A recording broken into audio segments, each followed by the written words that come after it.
Hello, Bengals fans.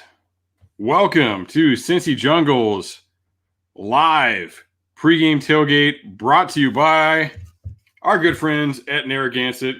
Grab a Gansett, get ready for game time. We are counting it down right here. I am Matt Minnick. With me, as always, John Sheeran. John, how are you doing today?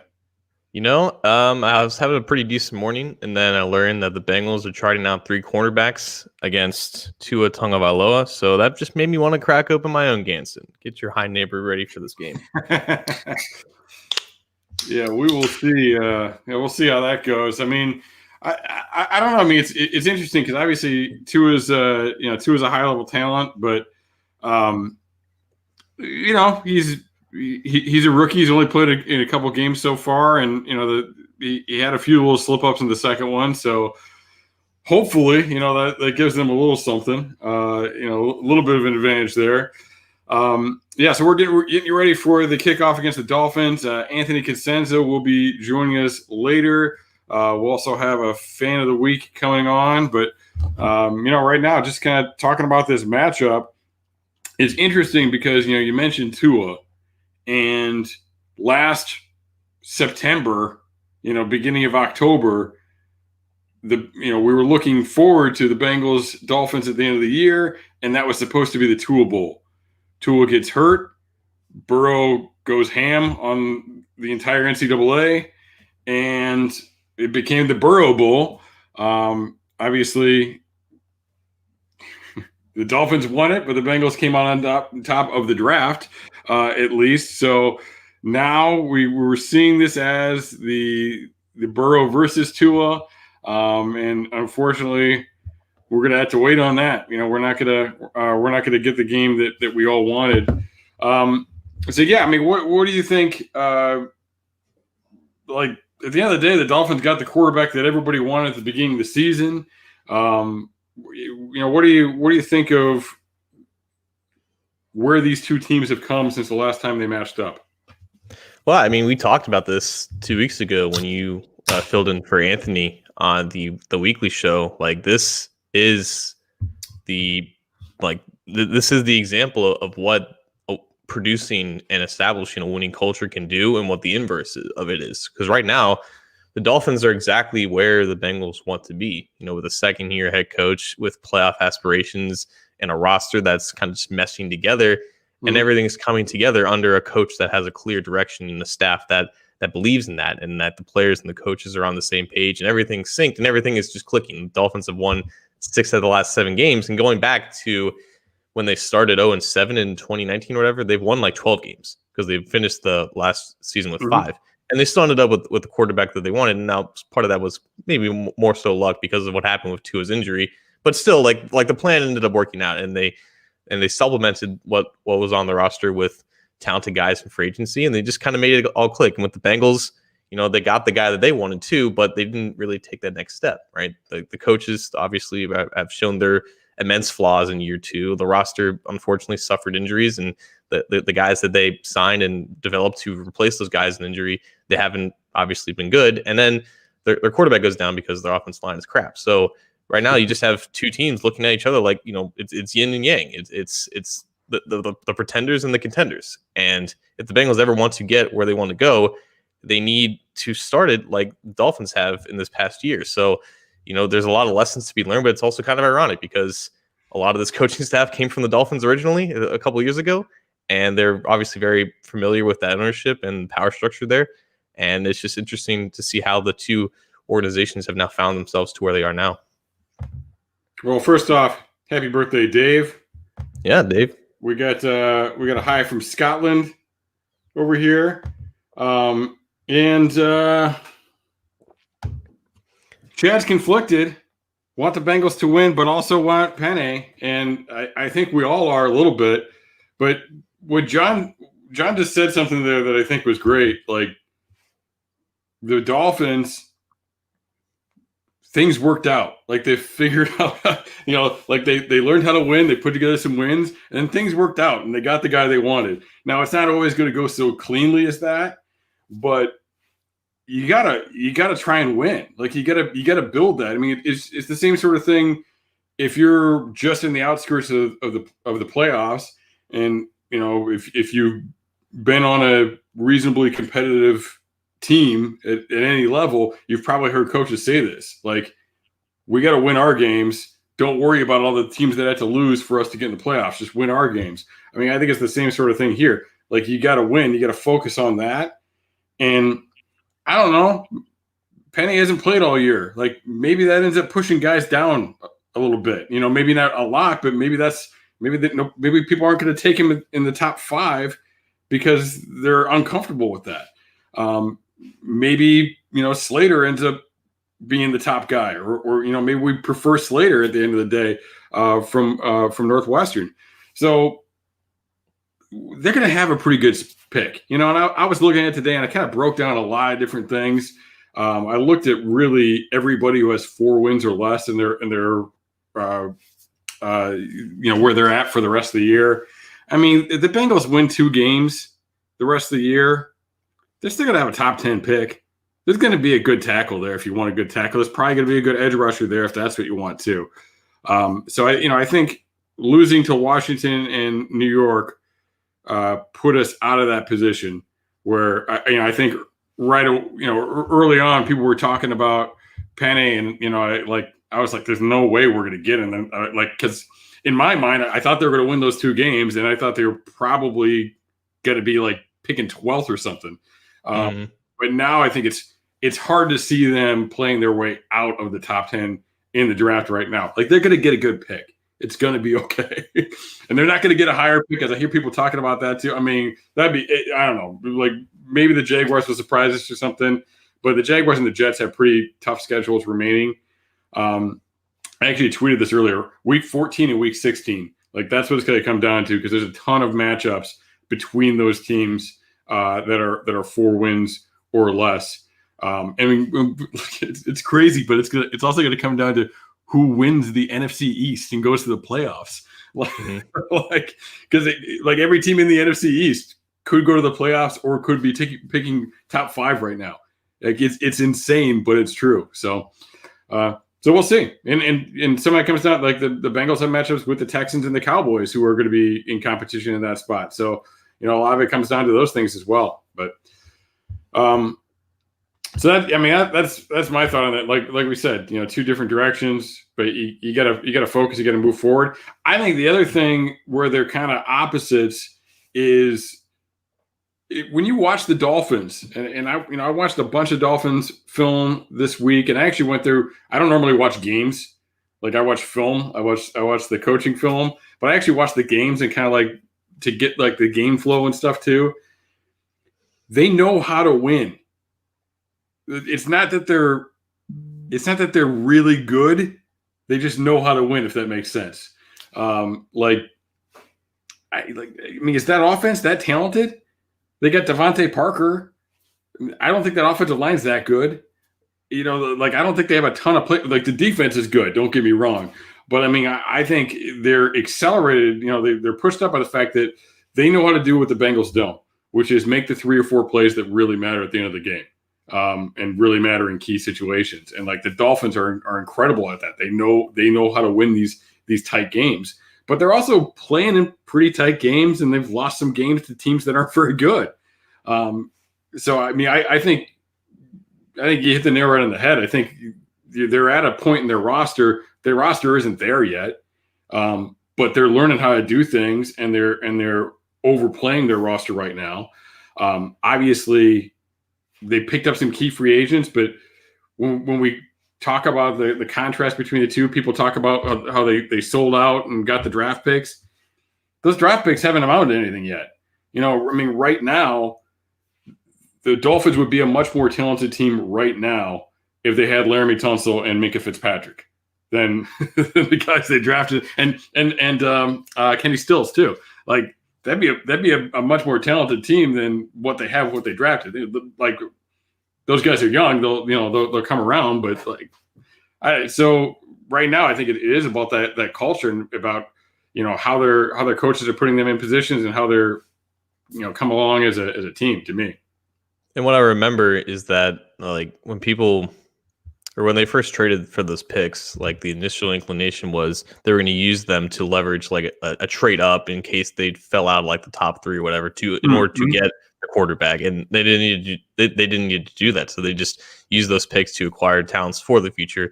But I guess I want to go back to and hello Anthony Cosenza, nice for you guys to join us. But I want to go back to what you said about just knowing how to win, like in layman's terms, for people who just aren't accustomed to watching film and the intricacies of that. Is that just situational play calling? Is that just like not making stupid mistakes? It's obviously winning the turnover battle, but like what really like is that to someone who just doesn't really know what that means? Yeah, I mean, I think it's a lot of those things. It's making the key plays, like, and you see the key plays where there's a third down where it's really close, where like the guy turns up field or he doesn't. Just like those little situations that help you convert those types of plays. The special teams plays where you field it or you don't, and you let it roll or you don't. It's complementary football, really. It's understanding that, hey, we've got a lead, we've got to slow down on offense a little bit, which doesn't necessarily mean you have to run the ball 20 times in the second half because you have a lead. It means you snap the ball when there's like 3 seconds on the play clock, and you don't necessarily, like you throw high percentage throws to keep the clock moving to stay ahead of things, and understanding and having a team that complements each other in the terms of, we just threw a pick, now the defense steps up and makes a play to keep it from really hurting us. That's an area where the Bengals have really struggled. When one area of the team is down, the other team doesn't necessarily support them, and like it kind of shifts, and like everybody has some good moments, but they don't kind of pull them together and all come together as a unit. Like I use the defense as an example. The defense they play some good football against some good teams, but in short spurts, they can't do it for the game. They fold in the 2-minute drill. They give up a big play in the second quarter, like gets the ball rolling for the Colts. Like, there's just these moments where it's like you've got to be able to make those plays, and you've got to be able to help each other out. So when you get a lead against the Colts, and then your defense starts giving up points, the offense has to match it. You spotted them 21 points. You can't let it all back. You gotta kind of keep moving with it. So it's just kind of like having a team that plays off of each other and isn't negatively affected by everybody else, but kind of feeds off each other and helps each other out when they're having bad moments. What's up, fellas? How you guys doing? We got a lot of reading in the back. Yeah, I was just kind of sitting back and listening to everything you guys were saying there. Makes a lot of sense. And I saw a question in the the live chat by Frank Randolph. Is it on the coach or players on how to win? I mean, I'd love to hear your guys' thoughts on that. I guess I would kind of say it's to me, it's both. The coaches have to get your players in position and be prepared throughout the week to make these plays. But, the players have to respond to that coaching. They have to answer the bell. And I mean, there were a couple of critical moments. We talked about this on both the post-game show and John and I this week. I mean, there was an opportunity last week against the Giants where the Bengals had Brandon Allen actually made 2 nice throws to extend a drive and potentially get points at the beginning of the third quarter on 2 different drives. Gio Bernard, one of the most sure-handed guys in the passing game, drops the ball right in the flat, wide open. That would have been an easy first down to extend a drive, maybe get points. And then he throws the ball across the middle to Tyler Boyd.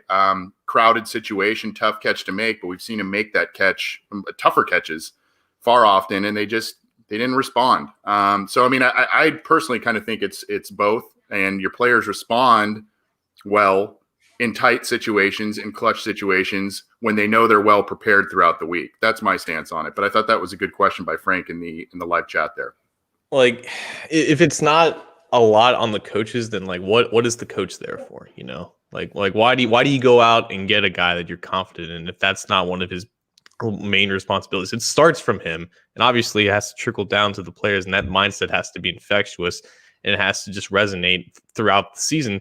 But if it doesn't start at the coach, then like what is he, just a clipboard holder? Like that's where it has to start, and until it does, it's hard for that to really just kickstart out of nowhere and all of a sudden, put together some consistency.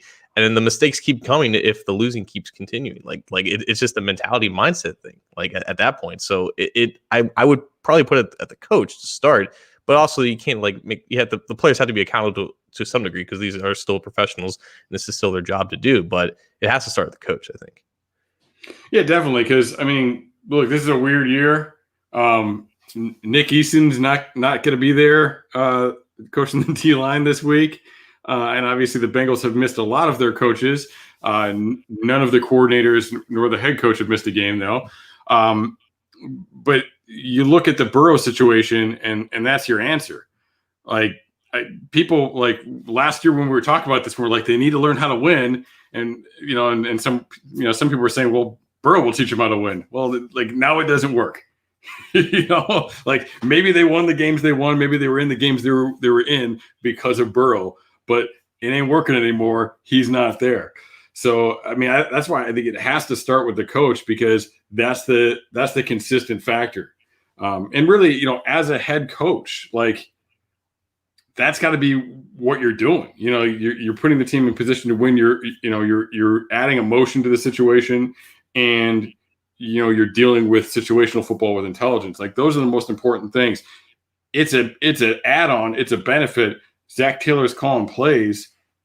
That's because he's the offensive coordinator too, really. You know what I mean? That's nice, but that's not really the head coach duties. And maybe that's some of the issue that you get into when you hire a guy to run your offense. He's a very stoic guy, and he doesn't seem to have a ton of fire to him, which can work for guys, but maybe they need that other guy on the staff that can do that. I mean, I don't know who it is. I don't know what he's like behind closed doors, but I think the way he goes about things and the way he preaches and talks about things, he's got all the right ideas there. But is he able to add that emotion to make people really buy in and really care on game day? Maybe that's not him. And like I said, maybe it doesn't have to be, but then it's got to be somebody else, and a lot of times it's the jobs that we talk about as potentially being open, the O-line coach, the defensive coordinator, those are often very fiery guys that can get the unit going. A guy like Joe Burrow, I mean, you can have an offensive play caller who's who's a guy that sits in the booth and checks plays off of a sheet and just really, really flipping smart. And if you got a guy on the field like Burrow who's going to be that fire for you, I think he can survive like that. But he can't do it for the team, and obviously he can't do it for anybody right now. I think we can go back to Zach Taylor maybe biting off a little more than he can chew in terms of what he took on in this position. I mean, taking over the play calling duties. We talked about how, maybe he was going to follow the McVay blueprint, right? New coach, innovative offensive mind, which is what you want in today's NFL. He wasn't able to land the experienced defensive coordinator. He decided to bring in an offensive line coach who we know has a very up and down history. He's developed some players well, he's developed some players poorly, and then there's all kinds of different reputation kind of things following Jim Turner. There's just not really, and then of course, like I said, he's calling the plays as well. So you've got an inexperienced staff, defensive coordinator and kind of offensive coordinator across the board. And then you're a first-time head coach, you're calling the plays. And kind of to your point, Matt, I mean, I think it's just, we're looking at what we're seeing from Zach is just a lot of biting off more than he can chew at the onset. And I think, like you said, they all sound pretty confident in their abilities to develop players, to draft players and all of that, but we're not seeing the fruits of those labors in terms of wins and losses. No, yeah, definitely not putting it all together. And it's frustrating too, because you see little bits of it. Like last year with the O-line, the run game was bad in the first half, and then they fixed it. and they were pretty good in the second half. And I think it was over 700 yards Mixon ran for in the last 8 games. And then you're like, all right, let's roll that into next year. And it didn't happen, and it really hasn't been fixed all year. So, like, number one, game 8 to fix a problem is too damn slow. And number two, once something, you have so many problems on a football team, on any football team. This isn't a shot at the Bengals. You have so many problems on a football team to come up week in, week out. Like, when you fix something, when you get the run game going, you can't afford to have to fix that again next year. Like, you can't afford to take a step back. Like, you got to roll in next year, be good in the run game, and be like, all right, now we can focus on pass protection for our first-round draft pick. That certainly would have been nice. John, thoughts? I think it's a good point, but it's also, we have to recognize that if there's one place where Zach Taylor could be afforded the time to work out these things, it was Cincinnati. And I think we're starting to get into the dialogues of, is Zach going to be fired? Is he going to be given a third year? And I think we can all agree that he's probably not going to be fired unless things just colossally tank in these last 5 weeks, which is why I kind of want to bring up a report that James Rapine posted on allbengals.com. It was from originally Matt Miller when he did his latest mock draft. And he said, quote, according to folks around the league, the Bengals know they have to build a better offensive line to protect their star quarterback. I've also heard that some in the Cincinnati front office have questioned Taylor's offensive strategy. They think he left Burrow in a dangerous position as he was asked to hold the ball in the pocket too long behind a bad offensive line instead of adjusting his scheme to get the ball out faster. Taylor could ultimately be the fall guy for Burrow's injury, especially since the team has only won 4 of his 27 games as head coach. Now, there's a lot to digest in that, but there's a lot of logic in it too. It's just a matter of, do we believe that it's going to be Taylor who's going to be blamed for all this instead of maybe just adjusting his coaching staff like Lou Anarumo and Jim Turner, getting those guys fired and giving Taylor one more chance? I think that's the biggest question that needs to be answered in the offseason. You want to go, Anthony? Sure, yeah. That's a great point. And I saw that report as well over the weekend. It was a kind of an eye-opener. And, Matt Miller is a pretty well-connected guy throughout league circles. So you tend to believe at least some of that report. But, again, it kind of, you're seeing a lot of, you're starting to see the fire where there's the smoke. You know what I mean? There's reports that Taylor was losing the locker room, the infamous Elise Jesse report a couple of weeks ago. These veteran players that were quote unquote Marvin guys that have been very unhappy with this coaching staff and their playing time that has diminished greatly. So there, there's a lot of signs here that point to this is getting pretty ugly. But this is also, to John's point, this is also an organization that is very slow to make change. And I remember a while ago, I think this is probably 5-6 years ago now at least, Mike Brown was interviewed in one of his rare public appearances with the media, and he spoke about coaching continuity. When there were a lot of questions about Marvin Lewis, he spoke about the value of continuity at the coaching spot, and he pointed to the Pittsburgh Steelers. So, I think that is something that Mike Brown values, as well as being loyal to people that he does like and bring into his inner circle. So I don't know that I see Zach Taylor leaving after this offseason. I think they may give him a shake next offseason, but I think there has to be some changes on the coaching staff. Otherwise, you're going to kind of see those torches and pitchforks come out from a lot of the fan base and a lot of people. They're going to be pretty unhappy if things are status quo, I think, through the offseason. I think when you bring in Zach Taylor, there's going to be a learning curve. So I think any team that hired Zach Taylor, realizing where they were pulling him from, should have been comfortable giving him a little bit of time. Now, it's not all about, you want to see more than you've seen, certainly, in the first 2 years, even if you think you're going to be committed to 3 years. So that's one area to look at it. And then, also there do need to be some adjustments. So it's hard to see everybody coming back. And I was not necessarily on board with that before, but I'm seeing it now. We talk about the Elise Jesse report, and you've got really, there wasn't a lot about Taylor in there, other than the fact that he's not managing his own staff that well, because really the problems Turner and Anarumo. And before that ever came out, most fans would have said the problems are Jim Turner and Lou Anarumo. You know what I mean? So like we're seeing these things in the field, and we're seeing them in the locker room evidently as well. So I mean, if that is the case, you definitely, there should be a shift in those spots. Personally, I will say that I think that Anarumo does not have the talent on his defensive unit. And I think he's actually done a pretty good job of trying to make some things work, with the exception of trying to get a pass rush. It's just like in general, I think you see like a lot of the times he's getting burned, but he's getting burned on one thing because he's trying to stop another. And you can't stop everything if you don't have talent. Like without Trey Waynes and without anybody other than Carl Lawson that can get after the quarterback, I find that tough. So, but to me, with Anarumo, like if he's losing his locker room, then I get it. I get moving on from him. And somebody threw out Clark Lee. Clark Lee is a very good coach, guy I know personally.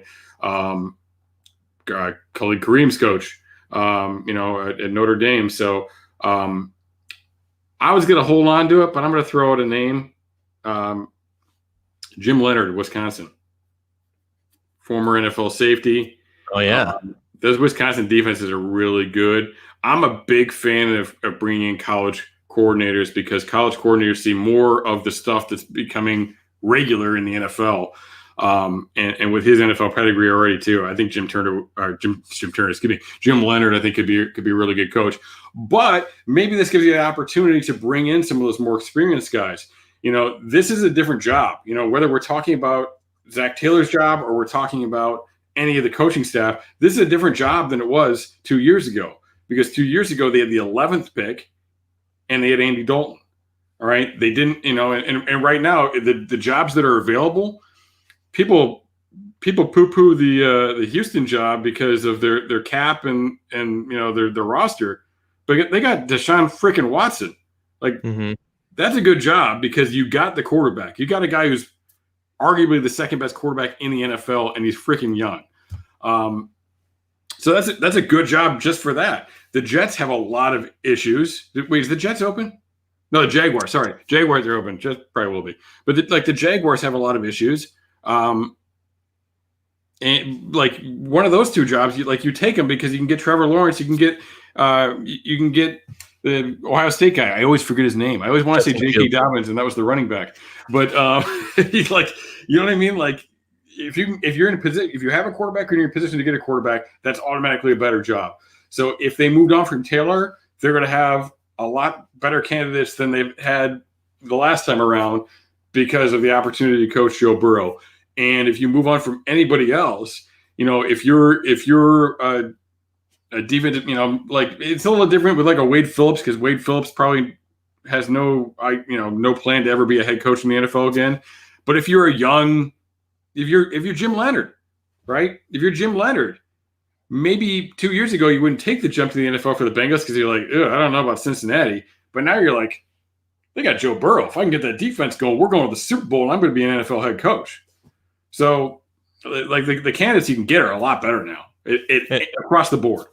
And I think just tapping onto that, like even if I think there is some way to Anarumo kind of making do with what he has, but even still, no one was really confident. I think we can all agree that he was ever qualified for the job in the first place. So even if he's almost overachieving to a sense because he's just that bad at what he does, like I think you could still be comfortable moving on with him because he was just never that guy to begin with. And I think there's a lot of point with that too. Like I think Ben Baby mentioned yesterday that Mike Elko, the defensive coordinator of Texas A&M, he was in contention for the Bengals DC job, and now he's probably got some prospects too. So I think there is going to be more interest opening up because then you have guys like DJ Reader and Trey Waynes coming back from injuries. So the intrigue should definitely be there. And even if we can kind of respect what Anarumo has done with what he has to work with, we can all recognize that he's just not it. He's just not good enough. Yeah, no, I'm with you on that. I don't think it's fair to the criticism he gets. I don't think it's fair because I think he's done a pretty good job with what he has. But yeah, it's not about being average. And if you don't think he's going to give you the Super Bowl defense that you need. Even when you get Trey Waynes out there and you draft a pass rusher, and then yeah, I'm 100% fine with it. I think the criticism of him is a little less fair than the criticism of Turner, for what he's had and what he's been able to do with that situation. So we've got our guest in now, fan of the week and Florida resident. It is Bengals Whitney. Bengals Whitney, how are you doing? Hey. We'll call you Whitney. We'll shorten it. I'm good. I'm a little mad at myself for not making the drive to Miami, but I'm dealing with it. How far away from Miami are you? About 3 hours south of me. Yeah. Okay. I saw Jim posting pictures the other day, I guess yesterday. They're having a blast. So are you surrounded by Dolphins fans, or? I'm sorry? Are you surrounded by Dolphins fans like in your everyday life? No. Florida's weird. I don't think anybody's from Florida. So you see kind of every team. We have a nice little Bengals kind of community here, though, even in Melbourne, in my town. So I've got plenty of Bengals fans around me. Nice. Yeah. That's more than I can say in Rhode Island. So, yeah, you guys were having a interesting conversation earlier. I was listening as far as the ability to win, and if it's on the coaching staff, if it's on the players. And I just wanted to say, for me, I feel like that's kind of 100% coaching in my mind. Not to give players any kind of slack, but I feel like this Dolphins Bengals matchup is just such a perfect representation of that. Because if you think about it, we were kind of in the same position last year, similar positions. Like we were both clearly starting out on a rebuild, and one team is way ahead of schedule with a rebuild, and one team is not at all. I feel like we're in the exact same spot we were this time last season. So yeah, I kind of put that on coaching, and I've been an advocate for Zach this whole time, and I'm still kind of on the fence about him. I kind of am rooting for him still, but there's a missing link there with coaching. There has to be. Yeah, you're not seeing the results you want to, and I mean, all you got to look at is how many close games they've lost, right? That's one's a fluke, two's a trend, and whatever we're at now is bad news. Yeah, I mean, I think about that quote right before Joe went out, where he was being interviewed and asked how he was going to gauge success for the team for the rest of the year beyond wins and losses. And his answer was wins and losses. And then you kind of take that and contrast it with a lot of the stuff we hear when Zach does pressers every week.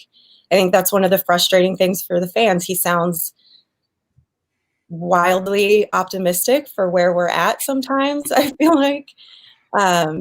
He really focuses a lot on how close we are, and that's fine. I don't expect him to come out there and start bashing coaches or players. That's not what you do. But at the same time, it feels like there's a disconnect there in maybe basic philosophy, like where you have your quarterback. And let's all be real. This is Joe's team now. This is not Zach Taylor's team. This is not the Browns team. It's Joe's team. And he's very black and white about wins and losses, and Zach feels a little less so. So I think that's an interesting dynamic. Yeah, you definitely want to see you want to see them on the same page, and Burrow being the leading force behind some of the things we've done, but clearly it's not enough. Even with him in there, they were looking at 2.5 wins for the season, and now, I mean, it'd be great to see something to give us a hope for the last few weeks.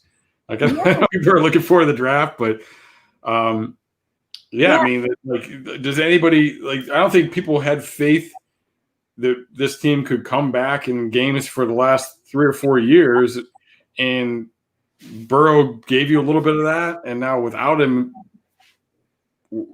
where's the hope? Where's the belief in the fan base? And yeah, I'm not seeing it. Yeah, you could see truly just a complete attitude change. And like we kind of lost all of our swagger that day when he left, and a lot of the attitude, I think, kind of got sucked out of the locker room. I could be wrong, but it feels that way from a fan's perspective. And I also just feel, here's where I'm frustrated. When you look at 4 wins over the better part of 2 years, I have always believed that you don't need a team crammed, packed full of elite players to win games and to be really competitive. I feel truly that if you've got the right game plan going into the game, if the coaching's spot on, play calling's right, you can build a really solid team with a bunch of just good guys that are all in and that are well coached. So, and we've got a lot of talent. That's never been the Bengals' problem, ever. I don't know about a lot, but well, we have quite a bit. There's some good top end talent. The top of the roster is pretty good. To me, the Bengals' issue is when players get hurt. You know, who's behind them is not getting it done. I mean, you look at corner all year, like they were just. It was Trey Waynes, like that was what it was going to be, and you know it's not him. So that's true. We have no depth anywhere. Definitely not at quarterback. Yeah, no kidding. But yeah, you know, having some top end talent on the offensive line, maybe you don't need the depth at the quarterback position. Yeah. So what would you like to see, like from the last 5 weeks here? That would make you feel good about things moving forward into next year? I don't know. That's a tough question. I feel like I'm looking mostly at the coaching staff. I really going forward. I think there's a lot of individuals on the team that I'm kind of keeping an eye on because we have to make some really big decisions going into next year to be ready for Joe to come back and to rebuild yet again, kind of start over. I was telling someone the other day, I kind of wish that we'd use Joe's time while he's recovering to have him just tell us, like, who the hell do you want? Like, who do you want as the head coach? Like, let him make all the calls. You just can give him a desk next to Tobin. Yeah. Yeah, and we'll just make it happen. So, yeah, I'm looking at that. I'm kind of, for today's game, hoping to see our coaching staff doing everything they can to woo Fitzpatrick so that maybe he'll come back to Cincinnati next year. But yeah, I think mostly I'm looking at the coaching staff and how they handle these last few weeks. I mean, this is you had a point. This is clearly like Joe's team. He has more leverage than anybody who operates in one Paul Brown Stadium. But it's also very possible that Joe could say, like, I want Zach. I think that's like the whole reason why Zach might have any job security is because he's developed a relationship with Joe. So it would be interesting if, like, who gets overruled there. You know, if the Browns actually want to move on, which they may not want, but if Joe wants Zach to stick around, it's gonna be an interesting power dynamic, I think. Well, and honestly, though, if Joe does have that kind of relationship with Zach, if Joe really did say behind closed doors that he wanted him to stay, that he felt he was the guy for the job, then I trust that because I trust Joe. I'm sounding like a major fanatic of Joe, but I am. That's fine. We got to make I Trust Joe t-shirts. I like it.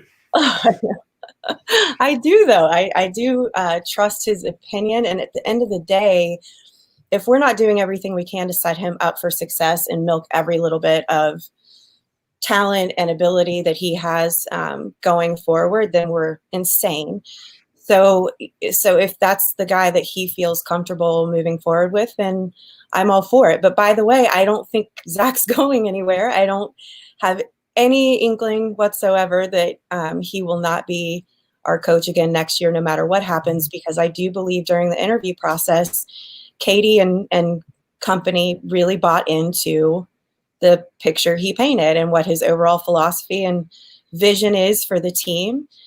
There's part of me that thinks that his philosophy is a bit of a slower burn anyway. I think it was always built to be a little bit of like a long-term philosophy or plan where it starts with character and builds its way up from there of individual players. So maybe it was never going to be a really fast turnaround for Zach, and maybe injuries have definitely impacted that. But I do think that the Brown family is completely bought in, and I think that's their guy, and I think they're going to let him keep trucking forward until they can't anymore, until the pitchforks do come out from the fan base. Yeah. Well, I think it was before you were on, but you said you were listening. Like, we were talking about how it's a different job now than it was before because of Burrow. And I think it's the same sort of thing for Zach, though. Like, if maybe you bring him in and you're like, you're on board. You're like, okay, you have 4 years to make us competitive. But you're doing that because you have Andy Dalton and you're talking about developing Ryan Finley.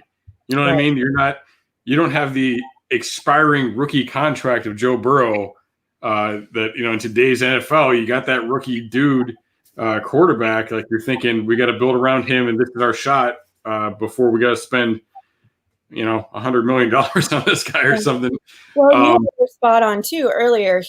Joe is the X factor. That is the unknown, because truly that's a guy that people want to coach and people want to play with. And I think he's a pool for talent. And so it really, I think, does maybe matter how Joe really feels about Zach, because that might be the one thing that could get the Browns family to come off Zach earlier than they might have intended to, is if it's not working and if Joe isn't feeling it, there's going to be plenty of people lined up to want to work with them and see what they could do with that type of guy. So that is the difference.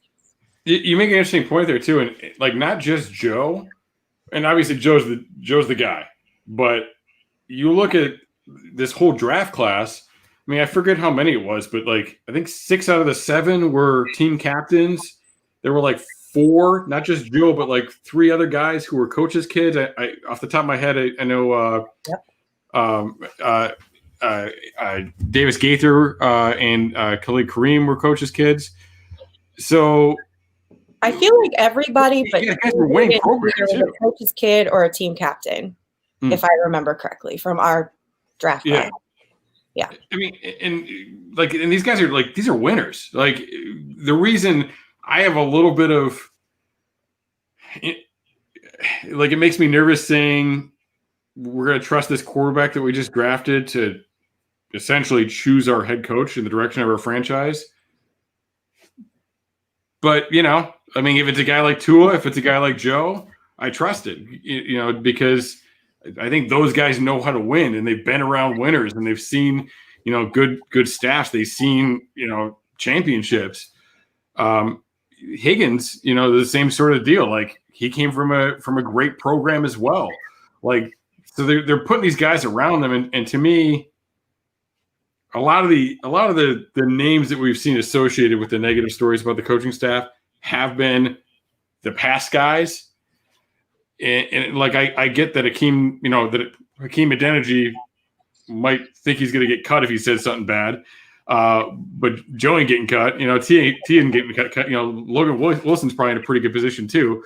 Like, some of these guys, like, they know what's going on. Like, they've been around championship football, and if those guys are really bought in, and it's not just that they're being quiet, but if guys like T and Joe are really bought into it, like, I think that says a lot. Where and you get the sense from people like Boyd, even, and some of the other guys that we really look up to on our team and that we consider to be some of our top tier talent. That's where it gets confusing. As a fan, you don't really know what's going on behind the scenes, but you hear some pretty positive stuff from some pretty classy guys on the roster. So I don't know. At the end of the day, though, it honestly, at some point, there's going to have to be a put up or shut up, wins or losses mentality, just like Joe said in his interview. Absolutely. Because that's the real measuring stick. It's not how close we got and if we were competitive in games. And for me, it's less about making those few key plays and more about we make a few key mistakes every game. And I think that costs us so much or more. And that's discipline, in my opinion. That's probably play calling or game planning. So I'm looking at the coaching staff. I feel like you can move players around, you can get new players, acquire new talent every season. We did at least try this year through free agency, and we had a great draft class to put some pieces together. But at the end of the day, if the coaching staff isn't able to get the best out of those players and aren't using them correctly, I mean, we don't even have the same offensive line 2 weeks in a row for the last 2 years. So at some point, it's we got to decide whether those are the coaches or not, and then start from there, in my opinion. Very true. Very true. I mean, whatever it's going to be, it needs to be that right now. Hopefully it is Zach, because that's a quicker process. Like if they can get it going next year, but it's definitely better to, if it's not going to be him, it's definitely better to move on now and to, go through another rookie head coach next year and hopefully 2022 really be putting it together.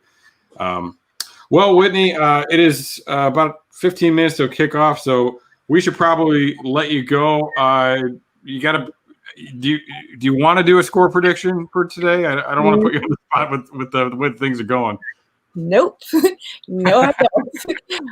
I'm not expecting anything super great. I'll just put it that way, but I'll be watching. So thanks. All right. Well, Whitney, great Bengals fan. See you posting all the time on Twitter and everything about the team. So we appreciate you, and we appreciate you coming on today. Thanks a lot. Thanks. Bye. Thanks, Whitney. All right, and then there were three. We hit on some interesting topics there. One thing I want to say about coaching, I think sometimes people think I'm defending the coaches when I say things like I think the scheme is pretty good offensively. They're not very good at situational football, but I think the scheme is actually pretty good.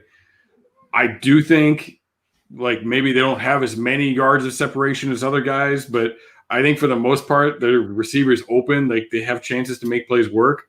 But a lot of times it comes down to execution. And execution, yes, it's on the players, but it's absolutely on the coaches too. You got to get guys ready. You got to make sure they're putting it out there at the highest level. And you've got to, if they're not that guy, you got to get them off the field. And that very well may be.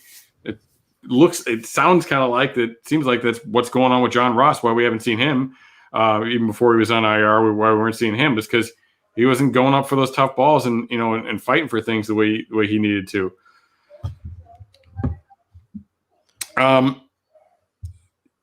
Another aspect of this game, special teams. I did 3 special teams videos this week because Darren Simmons' unit stepped up big time in that Giants game. And look, they scored on the kickoff return, and Alex Erickson's punt return at the end of the game gave the Bengals a chance to win that game. They basically needed a first down, and they were in range to at least attempt a game-winning field goal with less than a minute to play, had there not been a strip sack.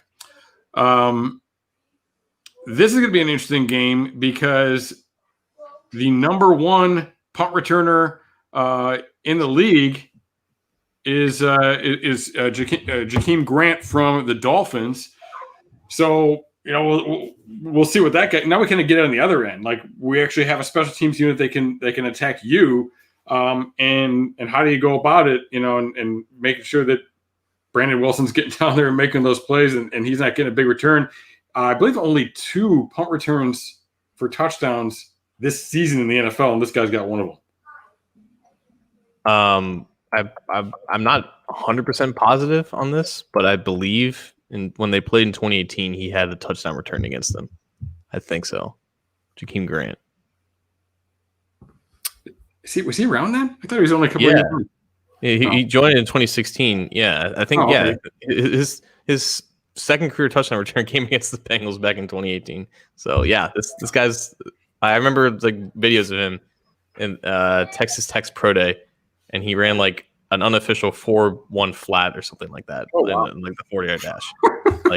It was ridiculous, and he lasted until the 5th round. So I don't know what he's done as a receiver. I think he's never really gotten any opportunities there, but that He's one of, if not the most dangerous open field weapons in the entire NFL. So, yeah, Morgan and Wilson are going to have to be on their game today. Yeah, good to get Morgan back. Wilson was extraordinary in that. I mean, we talk about him all the time as a kickoff returner, but he is awesome on the punt team too. And so Simmons is going to get tested. Simmons is definitely going to get tested today. So we'll see what they can come up with there.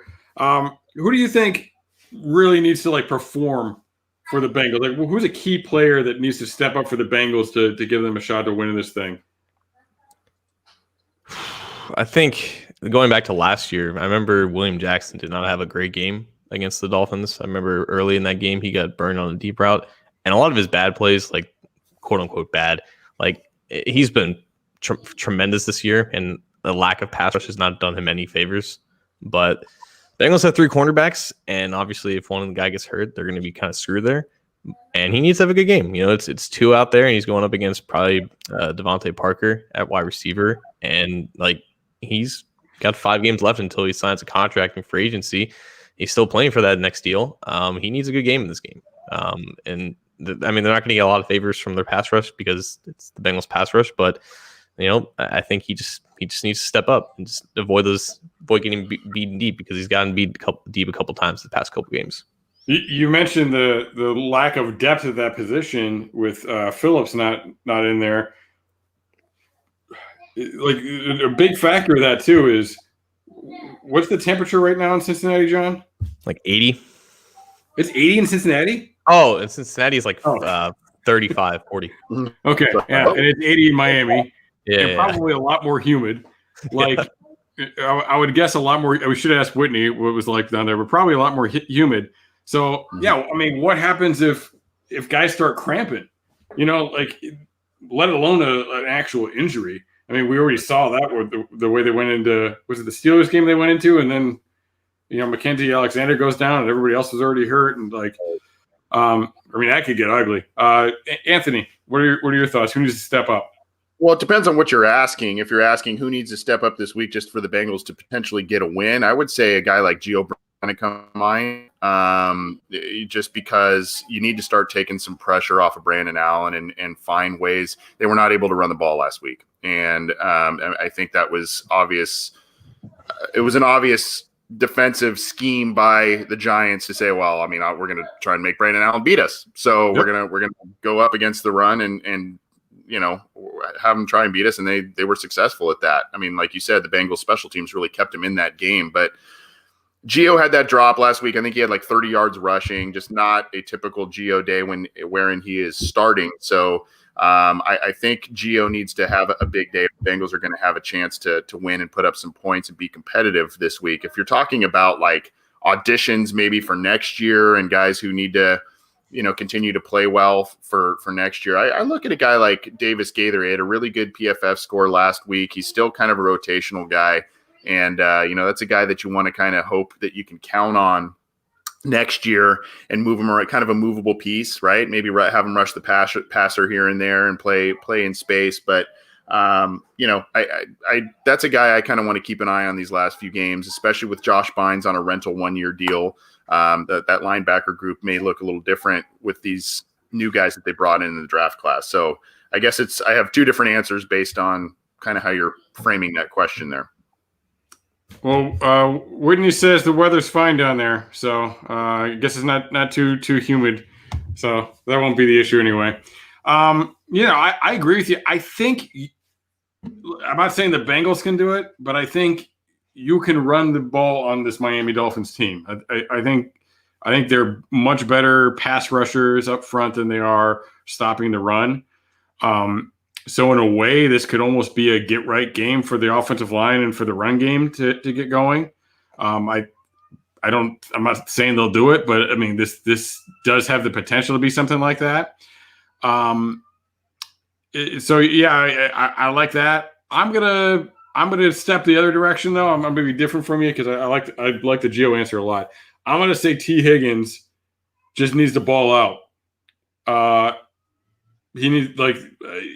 He needs to be the dude and win some of these matchups. And because I think it looked like he was stepping up a little bit more than Boyd was last week at least, and maybe that was a matchup thing, but I just want to. We need to see receivers making big time plays and racking the ball, like running after the catch. After these short catches, there were too many opportunities. Like, look, it's a little bit of coach speak, and it's a little bit of you're not going to shit on your backup quarterback when Zach Turner, geez, mix them together. When Zach Taylor says that Allen did what we needed him to do, we need to step up around him. But it's true too. Look, he's not Joe Burrow. We can't expect him to win the game. Like, the guys around him need to do special things to win the game, and they need to not screw it up first. So, like, they need to catch the ball and they need to rack it. They need to make plays in there because you can't rely on that guy. And I don't know how many backup quarterbacks in the league there are that you can rely on, to be that guy either. So it's nothing against him, because I don't even know if there's 32 guys in the league that you can count on to be that guy. So I'm going to go with T. I could have easily gone Boyd too, because I think this slot's probably going to be a better matchup for the Bengals. But like, they need to make things happen in the pass game, and it's not just going to be the quarterback doing it, because this isn't a quarterback that can take over the game like that. T might have the toughest matchup too, because Xavier Howard, the opposing cornerback, he's got 7 interceptions this season, so he needs to step up for sure. Yeah, he's a stud. Yeah, and then you get Jones in there too, and like, so AJ probably won't even be a factor because AJ just disappears in games now. So yeah, I mean, it's got to be one of those guys, and yeah, you're right, it's probably the better matchup for Boyd. But I said Higgins, and I'm sticking with it. Damn it. So this has been the pregame show brought to you by Narragansett. I mean, do you guys want to make predictions? I kind of went with who needs to step up instead, because I figured it would just be depressing. But if anybody would like to make a prediction, feel free.